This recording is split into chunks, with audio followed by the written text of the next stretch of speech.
So we are on the third book of the Spirit's book. We're dealing now with the natural laws, or the divine laws, or the laws of God. Either one that you want. And we are going to finish today the law of progress and start the law of equality. Last week, we started, we're going to finish now the influence of Spiritism on progress. We called it 798 and 799. I was going to go very quickly through it. On 798, Kardec asked if Spiritism will become a widespread belief, or will it continue to only to be accepted by minority? And the answer of the Spirit from the Spirit is it will definitely become a widespread belief. On 799, how can Spiritism contribute to progress? And the answer for the Spirit is by destroying materialism, which is one of the plagues of society, and making people understand where their true interest lies. I think having this very quick synopsis of what we seen last week is important to continue on question 800. And who's going to? Okay. I am Elmo. Here I am. Good, how are you? Okay. Okay, we begin then. 800. Should we be concerned that Spiritism may fail to triumph over the negligence of human beings and their attachment to material things? This question demonstrates a very superficial knowledge of human nature. If one could believe that any cause could transform them by mere charm or enchantment, ideas change gradually, depending on the individual, and several generations are needed for the complete eradication of all habits.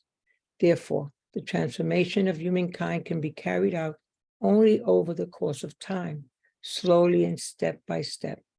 With each new generation, part of the veil evaporates and Spiritism will dissolve it entirely. In the meantime, even if only cures human beings of a single fault, this is a step forward. This would be a tremendous accomplishment because this first step would make the rest much easier. Thanks. Mm-hmm.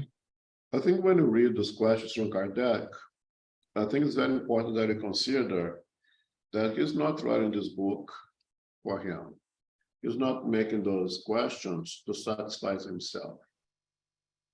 He is proposing those questions for us. It's questions that we might have, the things that we might question. And for completeness, he will ask questions that you may question, well, Kardec asking this question. He wants to be as thorough and complete as possible. I think, Kardec spent, and I think, what would anybody ask about this topic? What somebody in India, someone in Ethiopia, what would they ask about this topic? And he would select all those questions that he thinks is important.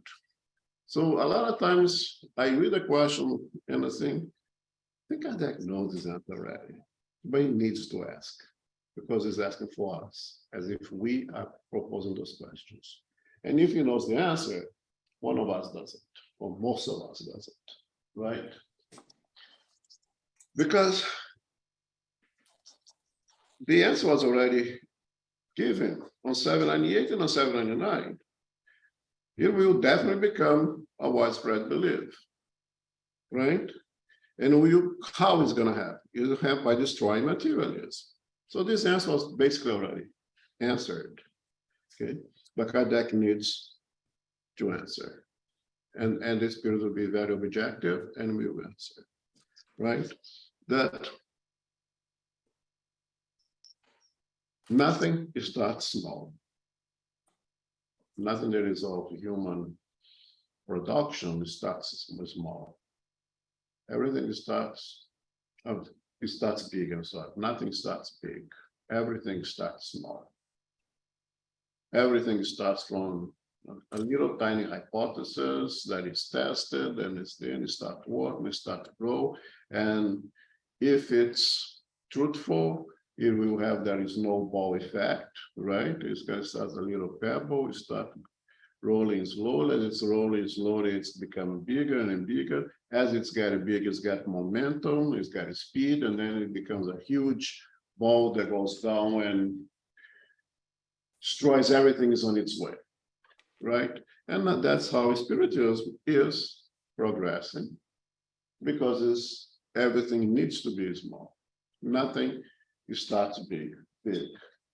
And that's how it will destroy materialism.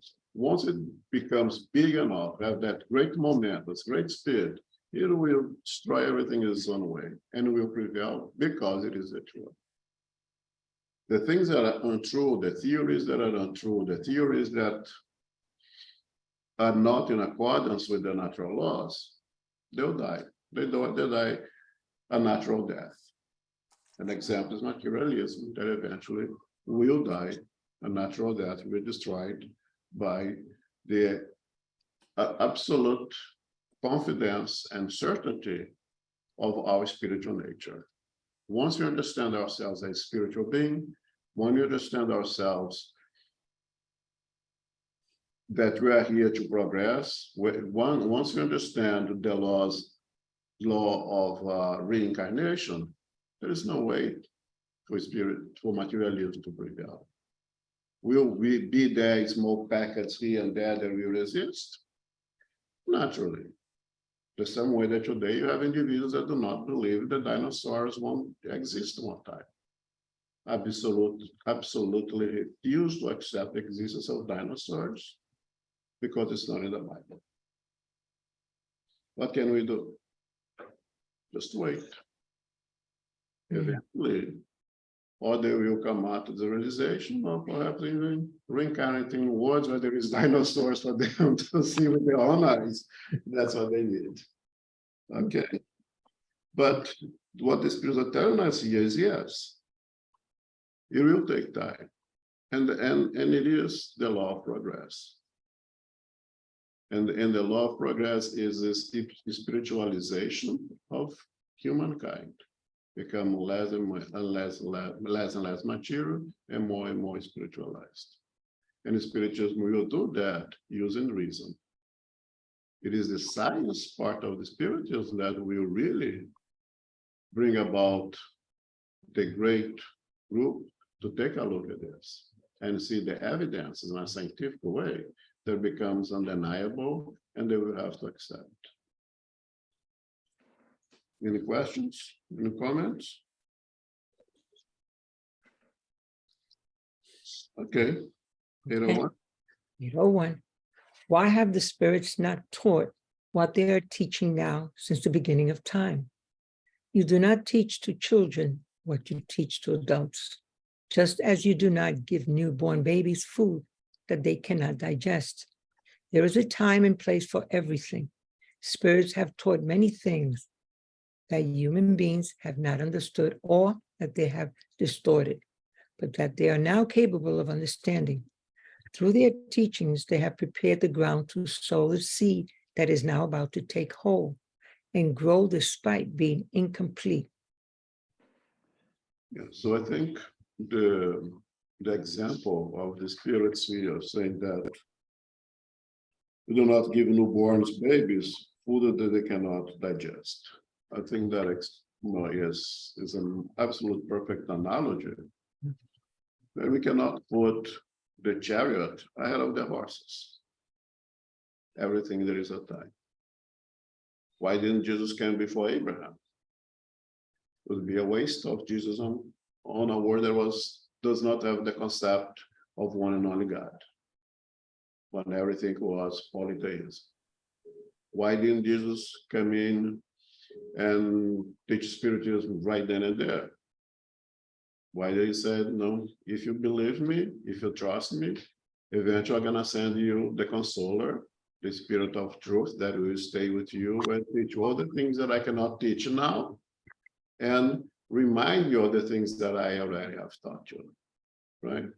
Because, we are too ignorant at that time to understand such abstract concepts that Spiritism brings to us.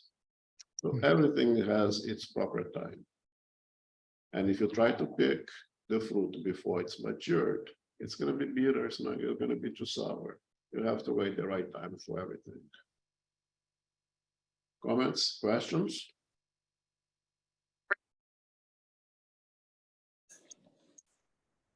Is anybody trying to say something then? All right, next. Okay. 802. Since Spiritism must mark the progress of humankind, could the Spirit speed up this progress through general and clear manifestations to convince even the most skeptical individuals? You want miracles, but God grants you miracles every day. And yet, you still have people who deny their existence. Did Christ convince his contemporaries by the miracles he accomplished? Do you not see people to this day denying the most evident facts, despite occurring before their very eyes? Are there not some who say that they would not believe even if they saw it? No, it is not through miracles that God will bring human beings back to their senses. God's goodness allows them to convince themselves through reason. Okay, that's another question that in my mind, Kardak already knew the answer, but you have to ask it anyway. And I think that's a question that at one point or another in our development, learning this stuff, we ask ourselves, right? Why do I have to go through all this suffering? Because God is so powerful, He's so good, right? Just make us perfect. So you don't have to go through this. But God is so absolutely humble, the perfect humbleness, that He wants us to take the credit for it. So if you don't get the credit for it, we have to do the work for it. So our progress is our making. And there is no magic formula. There is nothing that will make people believe in things they are not ready to believe. There is no way they're going to make people understand. Let's take the word belief out, because belief is weak, right? It's understanding, knowing, that's powerful. What you know. What you believe today, you may not believe tomorrow. Belief is weak. It's perhaps one step moving towards understanding, gaining knowledge. But knowledge is powerful. What you know, it's yours. Nobody can take it away from you, right? If you don't have the prerequisites to learn a science, you're not going to learn that science. You're not going to learn calculus if you don't know trigonometry. You're not going to know trigonometry if you don't know fractions. You need to go step by step. It's a progressive thing. That's how we progress, intellectually, morally. There is a scale of things that we go through. And you cannot go ahead. You have to go step by step. Now, some will go with a greater speed than others, but still go to those steps. Maybe some want to go from level 1 to 3, wherever, you sit and take a break on the way and delay their own progress. Others will make better use of opportunities, but everything will come with time. And could God do it? Yeah, God is omnipotent. God do whatever God wants. But again, being so absolute humble, let us take the credit. He makes the honey, lets the bee take credit. Created the laws, absolute laws for perfection. Let us learn how to use it for our own perfectibility to reach that level of perfection that awaits us.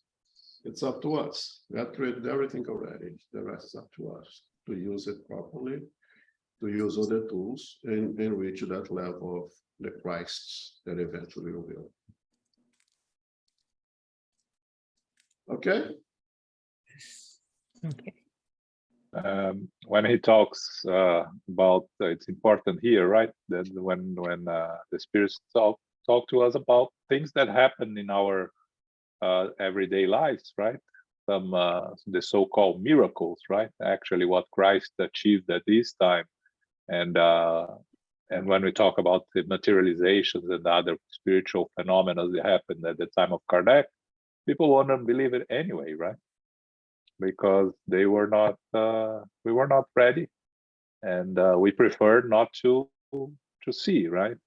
And we see this nowadays even more, right? Because you see how misinformation spreads so fast with the internet, and people choosing to look for only the information they want to read about, and with that a lot of misinformation gets spread, and gets and you end up having groups of people that are believing and following this misinformation. So the progress has to come slowly and carefully, because we are not prepared, unfortunately. Yeah, we need to have that reasonable faith that if it's truthful, it will prevail or will persist. And if it's not, it will disappear. So if I was sitting here studying these things and it doesn't happen not to be the truth, it would disappear. No problem. It's just a little baby. It's 160, 170 years old. It's just starting now. So would be unreasonable to expect to spirituals to be so much more spread out than what it is today. It's not even 200 years yet. Everything takes time, and 200 years, nothing. It's nothing. Especially when dealing with the things of the spirits that has such a negative connotation because of activism, because of the interested of powerful institutions that would lose a lot, when we lose a lot, when spiritism becomes more prevalent.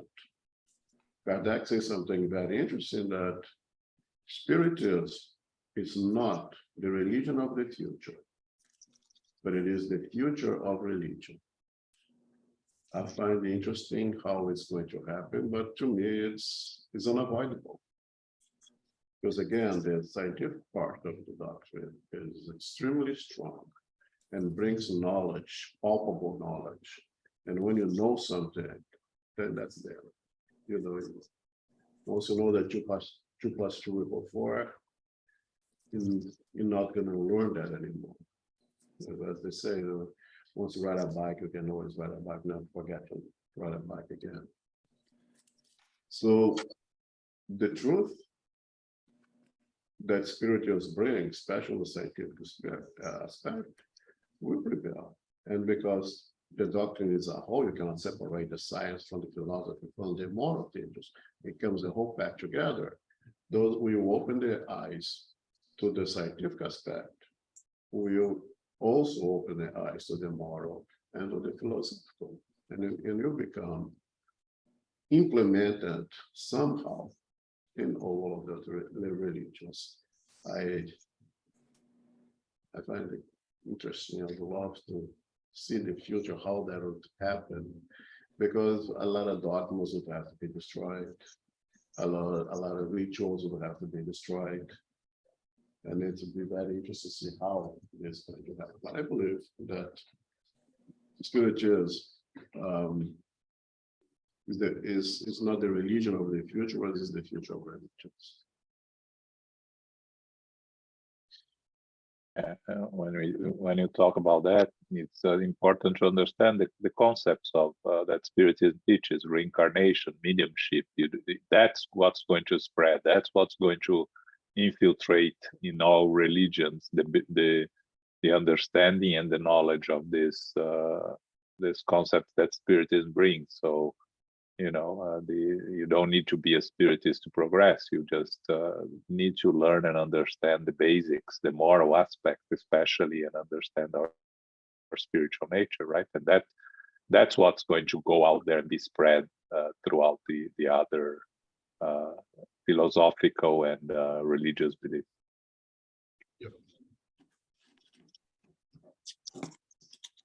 Now we start a new law, the law of equality. And as you read here, you see the care that Kardec takes and putting things together. This law of equality could not come before the law of progress. You see here how Kardec is methodically put this book together in place. This law, the law of equality is dependent of us to have a good idea of the law of progress for this to make sense. And you'll see how, as you read, you'll see how it happens. Okay. Natural equality, 803. Are all human beings equal before God? Yes, they all have the same goal, and God's laws are for everyone. You often say the sun shines for everyone, and this expression reveals a truth that is much broader and general than you realize. All human beings are subjected to the same natural laws. They are all born with the same weakness and are subject to the same suffering. The body of a wealthy person dies like that of the poor. God has not given anyone any natural superiority concerning either birth or death. All are equal before God.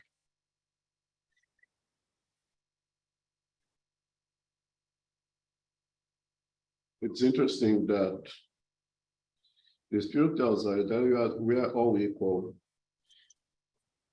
in God's eyes. And they bring this equality at the moment of creation, our Genesis, right? We all created equal. And at a much later state, our goal, our destiny, we're all going to reach the same destiny. There is a lot in between that, right? And that's what we're going to see here with all those, how Kardec break this down. And the spirits are very consistent, and it keeps reminding us about the beginning of us. This, if you go to question 115, and that deals with progress of spirits, question 115 is, are some spirits created good and others bad? Answer, God created all spirits, simple and unaware, meaning lacking all knowledge. We go back to question 133, the topic that deals with purposes of incarnation.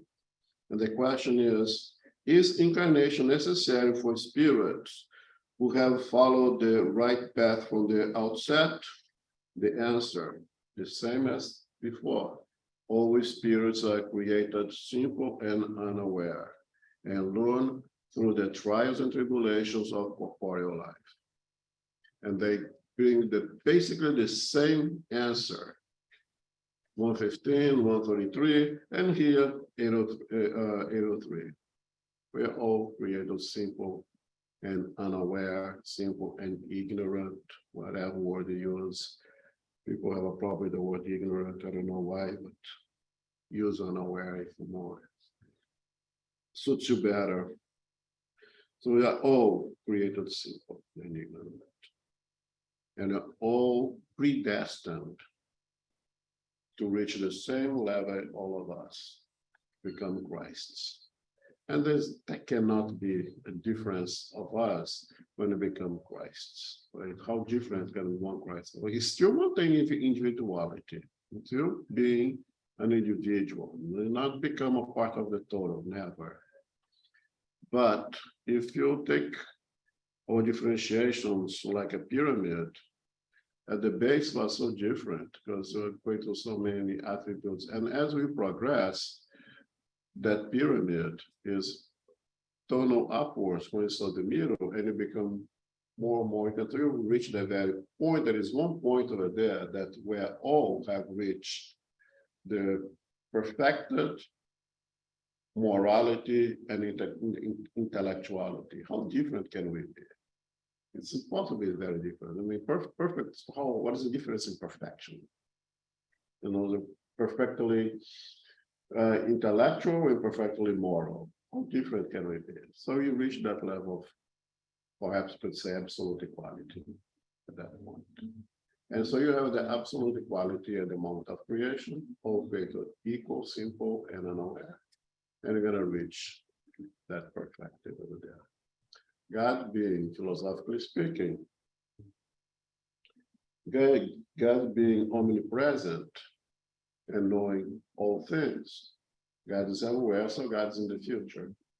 So God, philosophically speaking, already sees us as perfect beings. You just have to do our work. God already done this. It's interesting. We have to keep reminding ourselves, right, that this was asked and answered in 1857, right, when we were far from consider ourselves equal to others in our society, right? Slavery, castes, race, you know, all the sorts of indigenous populations. So the one thing we didn't consider was that we were all equal. Far from it. Nowadays, according to the human laws, we are all equal. Of course, we still carry our prejudices, unfortunately, because we haven't still learned, fully evolved. But this is revolutionary for the time that Kardec brought, and the Spiritism brought to us. I don't think I don't know of any other philosophy at that time that would say that we are all equal, men, women, right? The discrimination against women at that time, women didn't have soul, right? According to some sects of the church until the late 19th century. So the spirits are telling us here in 1850 that we are all equal before God, no difference at all. And that comes to the curiosity that you see here. The following topics are inequality, inequality, inequality, inequality in abilities and talents, social inequality, economic inequality. So the talk of the law is of equality, and Kardec proposes the topic of inequality of abilities and talents, inequality of social inequalities, economic inequalities, and why would that be? Because Kardec needs to come with what we see, with what's palpable, what we experience, and then go and teach us from what we have, right? So, do we have inequality in abilities and talents? Do we experience that in our existence here? Yes. Are there social inequalities? Undeniably, right? Economic inequality. So this is what we know. We know those things. So from what we know, we're going to go learn what we don't know. Equality, social equalities, economic equality. They're not going to say ability and talents. You see why, because they are necessary. 804. Yes, 804. Inequality of aptitudes. Why has God not given the same abilities and talents to all humankind? God has created all spirits equal, but some have lived longer and consequently acquired more or fewer aptitudes. The difference between them lies in their various degrees of experience and the use of their free will. From there are some are perfect more quickly, which gives them a wide range of skills. This mix is necessary so that all human beings may contribute to God's plans within the limits of their physical and intellectual strengths. Individuals make their own contribution. Whatever one cannot do, another can. In addition, as all the worlds of the universe are connected by solidarity, beings from higher worlds, most of which were created before yours, must come and serve as an example for you. Thanks. So this is telling us here, you have basically three major causes for inequality. One, they say a chronological age of the spirit, right? If Jesus is the governor of the planet, if Jesus was responsible for the formation of the planet a few million years ago, it's a pretty good indication that Jesus is likely, chronologically speaking, older than us, was created at one point or another. God is an workaholic. God is always working, never stops creating. So as we speak right now, God is creating spirits. We are, chronologically speaking, older than those being created now. And being older, being gone through a lot of experiences already, smarter than those being created now. No more than those being created now, I hope, right? It's just a normal thing. So we would have more ability and more talents than the younger ones. Another possibility why there's inequalities in abilities and talents, that's, as I said before, some make better use of the opportunities. All of us here have the opportunity to, I don't know, to play the piano on one of those classes over here. Some of us will jump at the opportunity, will develop, they will learn. Some of us say, nah, piano is not for me. I'll leave for the next incarnation. You can do that. You delay your progress. If your piano is so important for our progress, I don't know, but you know.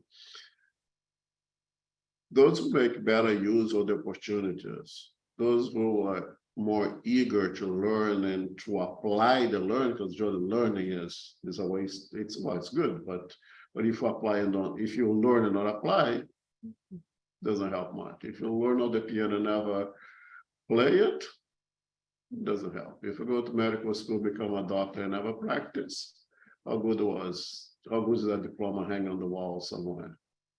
Good for nothing, right? Because medicine is meant to help people feel better, get better. Those who use their opportunity will perhaps have more talents than those who did not use. And there is another one that is very important, that it's, I would say, a part of the process of our more intellectual progress is the necessity of sharing. Now, I have bread, you have bread, she has bread, he has bread. Why you would share? We all have bread. Now, I have bread, you have butter, she has coffee, he has milk. We can have a nice breakfast together if you put all things together. Right? You can sit down at the table and break bread and have a nice breakfast. Because I have what can complement what you have, and you have what can complement what I have. That generates progress for the whole group. And God, being a kind of a smart guy he is, created that necessity of us developing different skills, so we learn to share ourselves, to share our knowledge. That helps to create that pyramid going from a wide base and all learning things, because if you all learn everything together, we grow up together, we tunnel towards the apex of that pyramid. So one of the differences, the inequalities in talents is a necessity, right? And the necessity creates the need to be less selfish, to be less proudful, and start to shedding ourselves, to start being humble, to receive what the world don't have. Oh, I'm ignorant on this. It takes humbleness to say, oh, I don't know this. I'm very poor at that. Someone else has more. Maybe I'll get from that person. And I give what I have as well. So one is a necessity, that inequality balance. And the other two is a natural, is chronological age. And one is really our fault. The opportunity is given, we waste it, we delay our own progress. Okay, comments? It says something is interesting here that I make a note. In addition, as all the words of the universe are connected by solidarity. So it seems to be also as a law as well. Even chronological age, those who have gone through everything that we are going through now, those who have grown up and are now living in highest years of existence and higher worlds, more developed worlds, they carry the responsibility to share to us, teach us, to guide us. You know, all of us have our spiritual guide, the guardian angels. They are all not a little bit more evolved, they're a lot more evolved than us. You know, they are not Christs, right? But it's not like, I'm in 7th grade, my guardian angel is on 8th grade. Man, my guardian angel is already up there, is already in college, right? That's the only way that makes sense. You know, because the difference is not here, the difference is here. And they come in to assist us because they went through what we are going through now. They know what us, because they have been there. So there is this solidarity even here, and there is this solidarity between different spheres of existence, different worlds. Right? And you see that clearly in the books of Andrea Lewis, when the spirits of all the worlds come and give us a little lecture here and there, help us at times. Questions, comments? A question. Okay. Yeah, when you would say that other beings from other dimensions may come down to help us, can I understand that as that we may have, you know, what in science fiction called extraterrestrials coming down? You could, but I put that more at the spiritual level, not coming in on a spaceship and stuff. That could be happening to us. It could be all those ovnis coming back, flourishing the news these days. Could be, but primarily talking about at the spiritual level. Yeah, oh yeah, the spiritual, okay. Because it's, you know, the concept that is extraterrestrial, that is not real from this dimension. So yeah, okay. Okay, that's. Yeah, they say that Jupiter is a residence of highly evolved spirits. Maybe they come and give us a little push every once in a while. And we are all extraterrestrials, Paco, in the end, right? Because we didn't have our first incarnation here on Earth. So we came here already as a spirit that had progressed some. So, you know, or originally, we are all extraterrestrial. Yeah, that's true. That's very good. That's very good, because we are all extraterrestrials. So that, you know, from that perspective, yes, very good. Yeah. Yeah, but by now we all become residents or citizens. Yeah. You got a citizenship already. Yeah. Good. Okay. All right. Okay. 805. In passing from a higher world to a lower one, do spirits preserve the faculties they had acquired? Yes, we have already told you that spirits who have progressed cannot regress. As spirits, they may choose a physical envelope that is more insensitive or a position that is more uncertain, but each variation is intended to teach them a new lesson and help them to progress.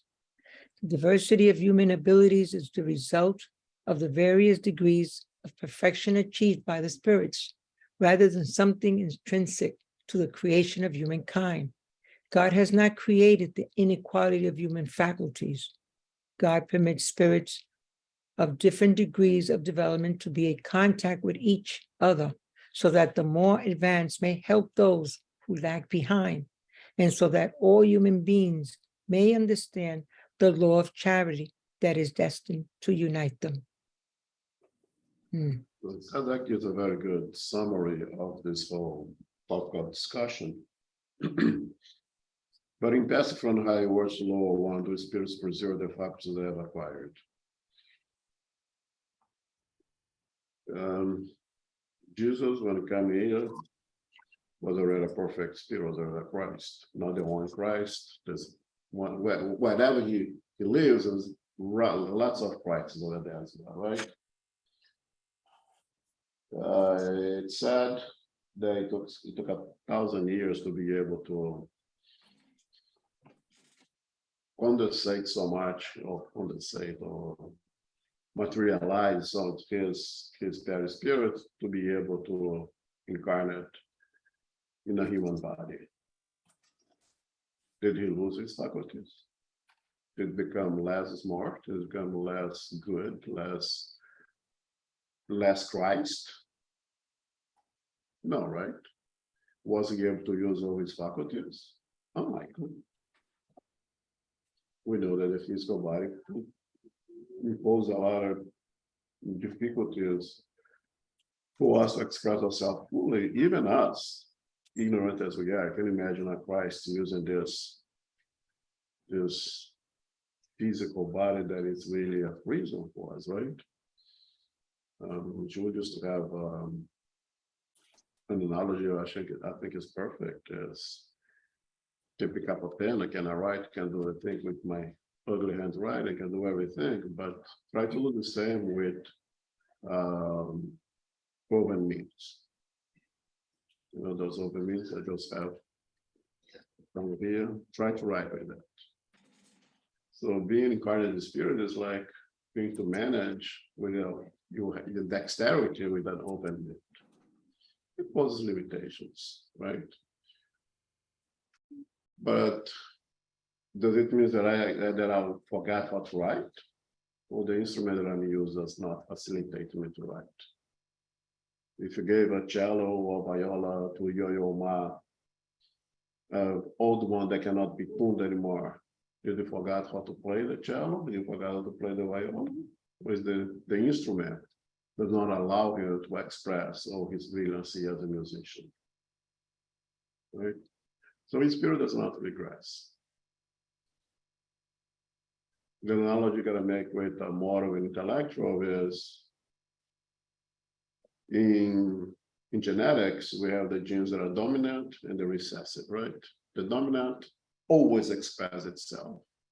The recessive does not always express itself, right? So like type O in the blood is recessive, type A and B are dominant. If you have, you're always going to show up, right? We're going to A, going to be AO, you're going to be A, because the O does not show up. If you have B, you're going to B. If the other one is O, you're going to be typed as type B because the O was not going to show up. Now, if both parents give O, you're going to be type O because there is no dominant over there, right? If both parents give A, or the ones give B, you're going to be AB type because both are dominant. So the analogy that I make is our moral progress is dominant. It will always be expressed, regardless which physical body you're using, in which planet you reincarnate, your moral qualities will always be expressed. If you learn patience, you're always going to be patient. If you learn indulgent, you're always going to be indulgent. You may be reincarnate among us barbarians, and you're still going to be indulgent. The intellectual is not that it's really recessive, but parts of it may not be expressed for the necessities of their reincarnation or the necessities where you are at that present time, right? So someone who is a great musician today, Yo-Yo Ma, made an excellent incarnation. They say, you know, we're gonna hold that off for now. It's yours, cannot take it away for you. It's gonna be there with you, but it's not going to be expressed. Okay, we want you to use your free will to develop some new skills. So they hold back, but it's there.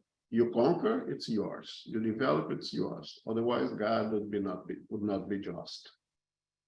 But not always going to be expressed, right? And as we progress, go to better words, then things become easier to be expressed with greater facility. So why I'm saying this, because depending on where you're going to reincarnate, or for the blueprint that they have for you for that reincarnation, some things may not be expressed, but it doesn't mean that you regressed. It's yours, it's there, okay? And very often, sometimes, in a state of, in a subconscious and conscious state, and those things can be retrieved. In the mediumistic trance, in terms of trance, some of the abilities can be retrieved. That's why you have channography, right? Individuals who, let's say, I only speak Portuguese, I only know Portuguese, there's existence. On a mediumistic trance, I may write something in Arabic, using Arabic alphabet. I know nothing of Arabic, I don't speak, I don't understand, I don't know the alphabet, but on a mediumistic trance, I may write a whole text in Arabic, use the Arabic alphabet. How does it happen? Because I have it. Previous incarnation, I have conquered, I have dominated that language, I know in my previous experience, but for my reincarnation now, it does not suit me, does not serve me. So it's there, but I don't use at a conscient level. Okay. So in spirits, you never regress, you never lose something you have conquered for him or herself. But for different reasons, the intellectual part, some pieces of it may be held back, still yours, but the moral will always be expressed. The morals is really dominant. You're always going to have. I was thinking a good example is an immigrant, right? An illegal immigrant, right? The person is a doctor in their country, but for some political or other reasons have to immigrate to another country legally, so it cannot practice their abilities in the other country. They haven't lost their knowledge of medicine, but they may have to drive an Uber because that's what what they can do in this other country. They never lost the abilities, just they cannot use it for different reasons, right? I think that's a good way of understanding the what we possess and what we carry with us. Okay. Okay. Social inequality, 806. Is the inequality of social conditions a law of nature? No, it was created by human beings, not God. A, will this inequality eventually vanish? Only God's laws are eternal. Have you not noticed that it is being steadily erased every day? Your present inequalities will vanish with the disappearance of pride and selfishness. The only inequality that will remain is that of merit. A day will come when the members of God's family will no longer view themselves as more or less pure. They will know that it is only the spirit that is more or less pure, and that this is no way related to social standing. Okay. So again, social inequality. because that comes from what we experience, what you know, to teach us something that we don't know. Is inequality of social conditions, again, social conditions, a law of nature? No. It was created by us, not by God. We have the inequalities of talents, we have the inequalities of knowledge that we went through already. There's reasons, chronological age, our own fault, because we don't apply ourselves, don't use our free will properly to stay up to the challenge. And because the need of having different talents, so you can combine everything and one help one another, right? One could imagine that this would lead to social inequalities, but this will say no. That's not the reason. This is not part of the natural laws. That's a human creation. And you have to understand the word created here. That is, we labor, we work to create this. It's not something that happened naturally. There's a natural consequence of something else. We created this. We created, and we are maintaining that creation with us, right? This inequality of social conditions, very important. We created this. Will this inequality of social conditions, again, that's eventually vanish? And the answer is yes, because only God's laws are eternal. Everything that is untrue, everything that is fabricated, eventually will disappear, and only through you persevere. And the law is of equality. The law is not of inequality. So anything that suggests inequality eventually will disappear. When we disappear, when we choose to destroy it. We create it, it's our responsibility to destroy it. What is the tool that we use to build it, to construct, to create it? Selfishness and pride. Or you're going to destroy it. Destroy it, selfishness and pride. You kill the genesis, you kill the cause, you kill the effect. Right? When we mature ourselves, when we understand ourselves, and here we see the importance of the law of progress coming before the law of quality, right? When we mature, when you progress enough to understand the teachings of this doctrine, of our spiritual nature, and we kill materialism. By killing materialism, we are going to destroy those social inequalities.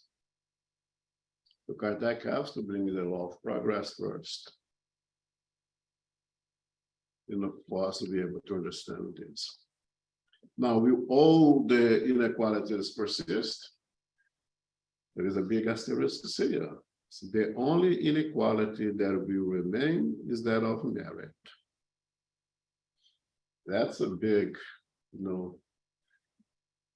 if the spirit was a little mean, then put those small little letters on the bottom over here, and then you forget it, don't read. But the spirit are there. They put right there in big letters for us to see. You want equality, you have to merit it also. If everybody is moving forward, everybody is applying themselves, and you choose to sit and not be productive, what is your merit? Right. So probably you're going to have to reincarnate in words where it's more compatible with your state of mind. And you continue to experience inequalities because you are not working, you do not merit to live in a world of equality because you do not produce as the other produces. Now, you have to be careful here that, let's say in a restaurant. In a restaurant, you have the dishwasher, you have the busboy, you have the waiters, you have the porters, You have the cooks, you have the chef, you have the sous chef, you have the manager, you have the owner. If the owner is not the chef, very often that's the case. Like, they all produce. Is one more important than the other? No, they're equally important. You take anyone out of the equation, and that restaurant not gonna do well. It's gonna do poorly. Anyone that would take. Does anyone has an advanced position? Yes, of course. You know, the cook, the chef, it has a higher position than the dishwasher. And why is that?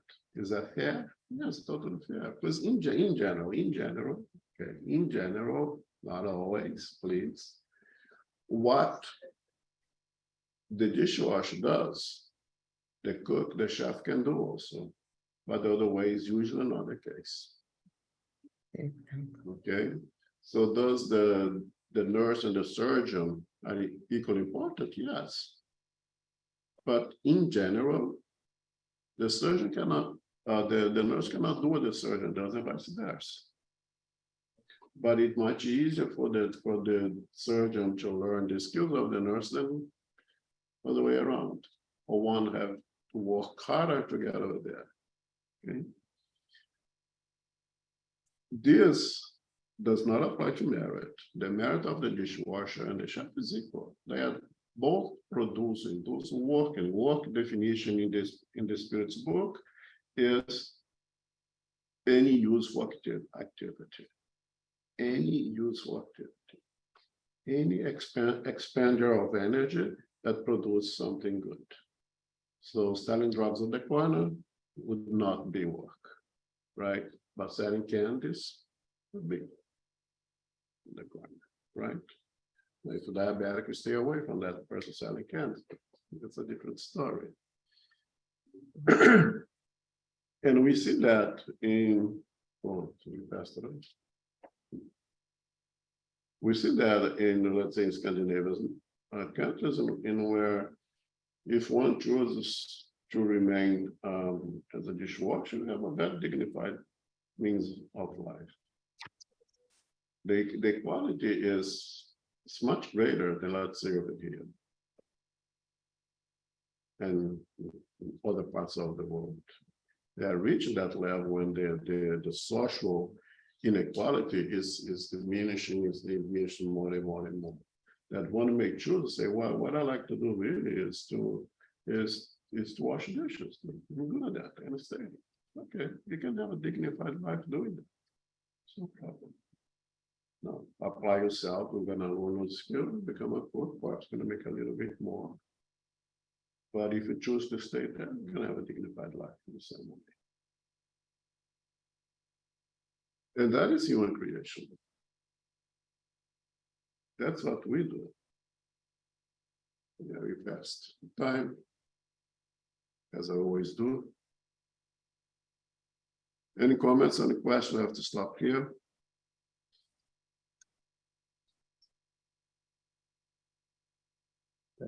Okay. Any comments? Any announcements, Ron? Yeah, the tickets for the Valdo are sold out.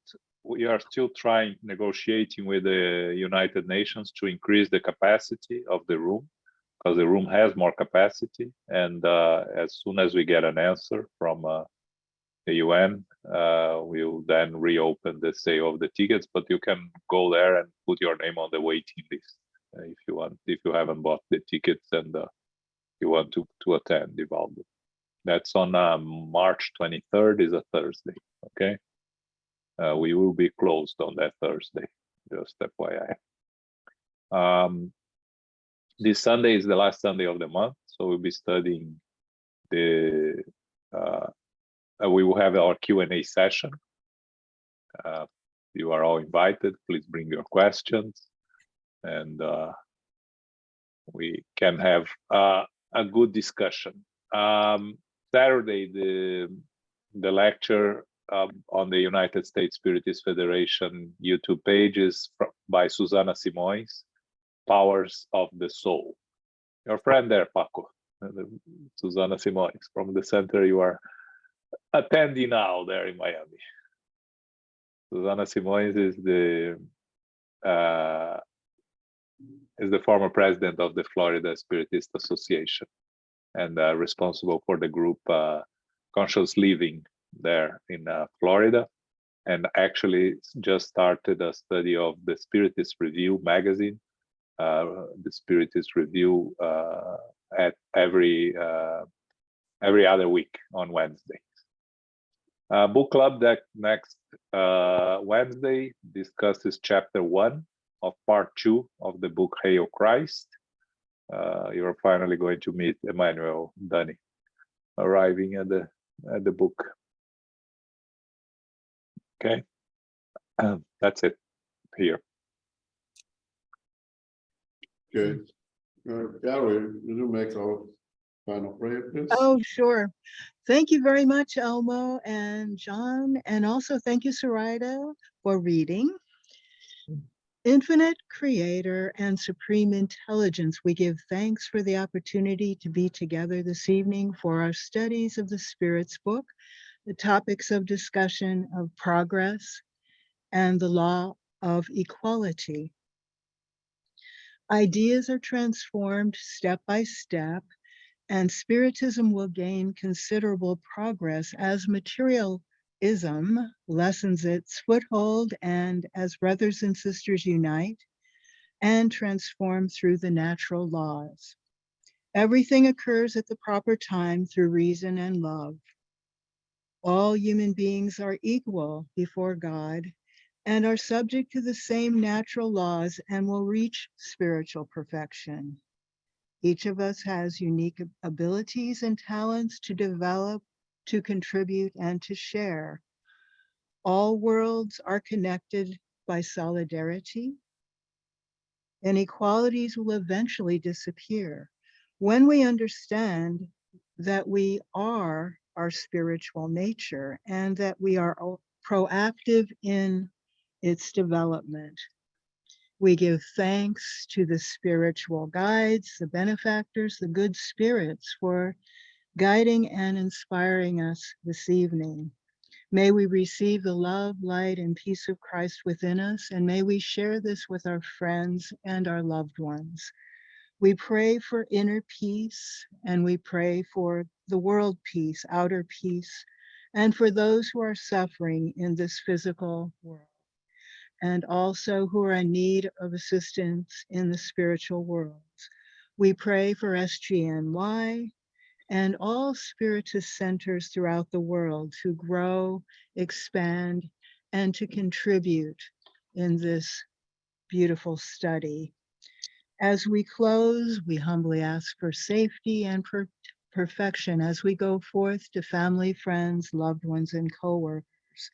We are never alone, and help is always available as we ask, as we reach out, and as we are open to receive the guidance. May we go forth and remind ourselves to be beacons of light. Go forth now in love, light, peace, and in charity. So be it.